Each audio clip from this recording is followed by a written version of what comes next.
Daniel Padilla at Kyle Echari nagkainitan sa after party ng ABS-CBN Ball.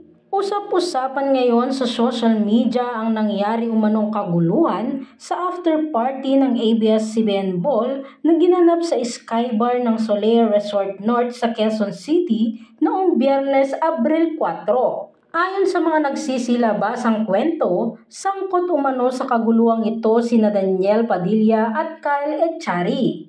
Base sa salaysay ng isang saksi, nag-ugat ang problema nang mapansin umano ni Daniel na hindi komportable ang ex-girlfriend niyang si Catherine Bernardo sa pagiging touchy ni Kyle. Si Kyle ang isa sa mga kasama ni Catherine sa after party ng ABS-CBN Ball na may temang Brighter Together.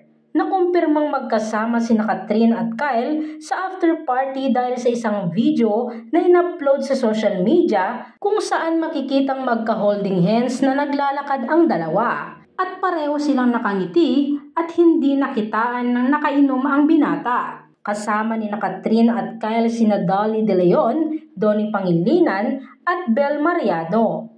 Ayon pa sa mga ulat, naganap ang kaguluhan nang muling magkatagpo sina Daniel at Kyle sa Skybar. Di umano may iba pang mga artistang nadamay sa kaguluhan. Samantala, may post mula sa anonymous participant na ibinandera sa Reddit na may account na Catherine Bernardo. Narito ang naging post. Ganap sa Star Magic Ball kagabi. Muntik magsuntukan sina Kyle Echari at Daniel dahil sa sobrang lasing ni Kyle, medyo bastos na ang hawak at yakap niya kay Catherine kaya si Daniel galit na pinatanggal ang kamay at pagkakayakap nito kay Kat. To the rescue naman si JK Labajo sa kanyang kaibigan na si Kyle, while to the rescue din si Richard Gutierrez na kasama si Daniel sa kanyang teleserye. Ganda ni Kat. Hehehe. 2 araw na ang nakalilipas buhat nang mangyari ang sinasabing insidente na nito lamang Abril 6 kumalat.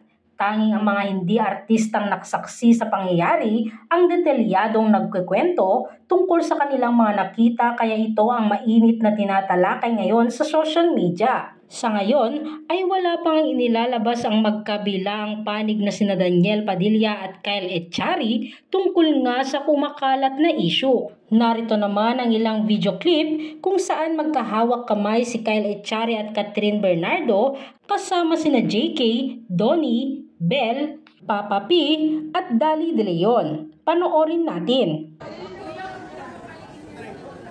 Mic up. Okay lang yan, Tibo.